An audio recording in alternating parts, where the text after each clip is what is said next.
come on, let's go. Ready? Yeah. Yeah, the police, I was hot in the streets, man. The police, the niggas, it was a lot of attention toward whatever I was doing my activity in the street. Um, so the police were called to a situation where someone was in possession of a firearm. You feel me? They had their description and their location. Yeah. You know, on the way to that location, looking for that description, they saw me. Huh. I was outside at a repast for my auntie daughter. May she rest in paradise. We was all outside. My whole family was outside, but they saw me. Immediately stopped where they was going, pulled over, and in a haste, jumped out, put me on the ground, guns out, all shit. Pulled me up, searched me, pulled me up, put me in the back of the police car, and they searched all the cars around and everything. Searched a few people, but then one of the police officers came. His name is Ramon Alcantar. And we found your gun. Like you found my gun? What the fuck is he talking about? Yeah. So I started yelling, made my little cousin Lizzie. I started telling her, Lizzie, they're trying to set me up. They're talking about they found my gun. And I'm yelling this out the window at the time. So my whole family hearing this like, man, he ain't had no motherfucking gun. He ain't had no more this, that, and the other. So come to find out, they found the gun, but it was in my little brother's car. He was a security guard, and he had went and purchased him a gun, but he did it in the black market. Yeah. He didn't do it how he was supposed to do it, but the gun was in his car. This is where they found the gun, which he came and later testified on my behalf about them finding the gun in his car, telling him how lucky he was. You know what I'm saying? Not knowing that he's going to come and testify on my behalf, though, that I'm not the individual that was in possession of the firearm. So I went to jail. I fought it, for 18 months. I had an attorney. Man, he rested. Everybody's dead. Man, he rested in paradise. His name was David Kelvin.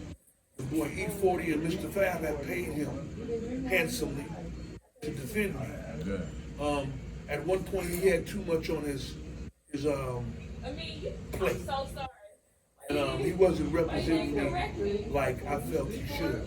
I was studying though. I was studying, and I have my defense already established. You know what I mean? And he wasn't doing what he was supposed to do in a timely manner. So I chose to go pro per and represent myself. Yeah. You know what I mean? So after representing myself and filing several motions, you know what I mean? Yeah. I come to court one day and they dismissed the charges in the interest of justice. And I went home that day.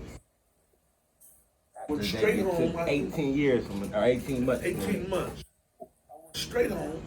I had a war box with all my shit lined up in it. Yeah. You know what I'm saying?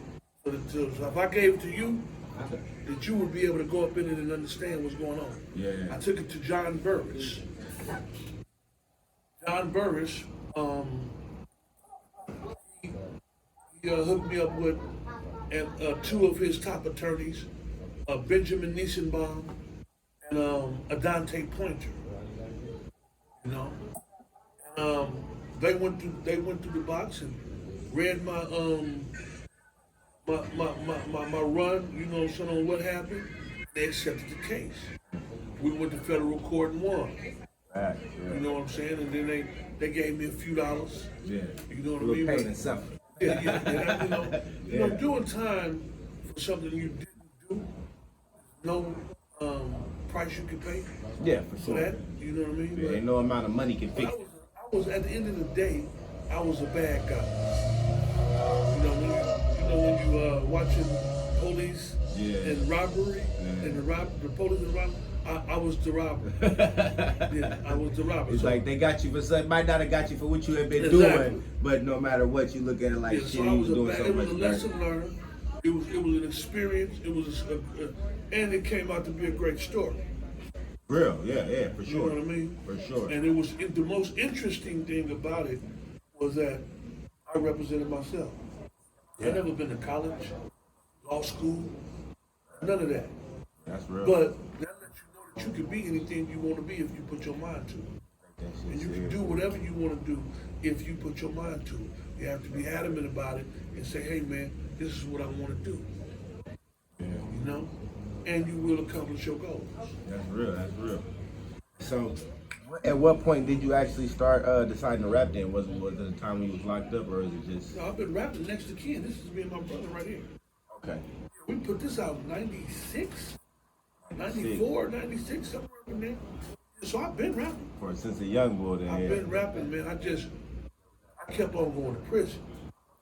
And see, at the time we was looking, instead of being the independent game wasn't really that popular. Yeah. So you needed somebody to fund what you was doing. And the individuals that was able to fund me gave up on me because I was a bad investment.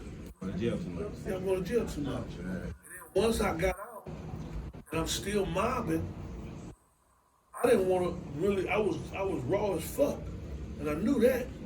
I just didn't want to rap because it was too easy to book me. Like then you know, these motherfuckers I done done something to, they go ahead and book me and got me in a situation Hell yeah. whereas, you know, it get ugly. Real shit, yeah. So that's real. either I was going to be a gangster or a rapper. Can't be both. I chose gangster. I ain't gonna say that was the greatest choice in the world. But you know, we make decisions that we live with. And that's where I'm at with it right now. I understood it. Yeah. You know what I mean? I chose to be a gangster. Whatever came with that, I accepted it. Yeah. You know what I mean? So that's what happened with that. That's real. And so in your time when you decided to be a gangster, how much negative and how much positive would you say you had on your life? Because obviously it's gonna have a little bit negative, but obviously it's gonna have a positive too because it's Well, I could say I was one of the most intelligent gangsters that you could ever meet. I really didn't like doing nothing unless I got away with it first. yeah. I played chess. So even though I went to jail a lot, it was because I might have slipped up and overthink something. You overthink shit. You know what I'm saying? But at the same time, I'm learning. Like okay, you know, and what I've done in my life doesn't compare to what they caught me for. Yeah. That's Like, real. You know, shit I would never talk about things that will never come out. But so at the end of the day, it was a win. You know what I mean? Yeah, At the end of the day, it was a win. So I take that. I count my blessings, and I change the narrative. That's real. And so you have how many sons? I got 4, 4 boys. 3 girls. 3. Whew, 7 kids total, huh? Yeah. 7. So, with being you and having them kids, how do you consider you as a parent? Are you how strict are you on your boys as keeping them away from becoming a gangster or trying to be a gangster? Well, yeah, I think I did a great job. My oldest boy, he's an engineer and rap artist. That's him right there. Ain't never had a pair of handcuffs on. You know what I'm saying? My second son, which is Long Shot Lonzo, you know, he dibbled and dabbled and acted like he wanted to be like me. He ended up going to jail one time and that taught him a lesson. Yeah. You know what I mean? He's That's been all it great. takes for some people is what time. He's been great since then. You know what I mean? My other son, his name is Timothy. He just bought a house. You know what I mean? And is working. And credit score great. I'm talking about, you know, ain't never been in the back of a police car. Man, that's real. King, my 11-year-old right here. You know what I mean? Playing football right now. Yeah. Put an album out when he was 8 years old, 9 years old. Put his first album out with Diz. Kilo Kirk sitting behind you right there. Diz. Okay. Yeah, so I think as a parent pertaining to my boys, I've done a great job. Yeah. You know what I mean? I've done a great job, and I just continue to get better. because I'm still 50 years old. I'm still learning. Yeah. I'm still learning. Now the girls, my little girl Zoe, she's going to be an attorney. You know what I mean? That she likes to argue.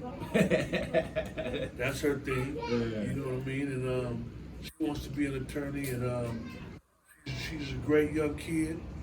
You know, I don't have any issues out of her. Like, you know, and I have Queen, which is an acrobat. She's very talented in gymnastics and singing and the choreography and everything like that. My and I have Royal, which is my 7-year-old. Who's one of the smartest 7-year-olds you can meet in your life. Yeah. She'll have grown-up conversations with you. She draws, she dances, you know, and it's a beautiful thing, man. I love seeing, you know, being able to see my children show the great part of me. Yeah. Yeah. Can you dig it? Yeah, for sure. Yeah, for and sure. then, you know, like my wife, Sonoma, she's in there right now. She's a big part of me, you know, becoming who I am today. You know what I'm saying? Yeah. I call it a cure to my sickness. Because the man sets the tone in the household. Yeah. And the woman creates the environment. I just heard this the other day on social media, and it set so motherfucking real with me, because that is the truth. Yeah. The man sets the tone, the woman creates the environment. You're doing what comes natural as long as you do what comes natural. Yeah, that's You know what I'm saying? You come in there with that bullshit, guess what? She gonna win. She know how to do that better than you. Yeah, real shit. You know what I'm saying? Yeah. And but if you come up in there with that righteousness, she gonna show you that she can be righteous. You know what I'm saying? Yeah, that's real. Yeah. That's real. And so I want to get into what is the whole overall goal for you in this, as the company and as a person. You 50 already, so you know you got probably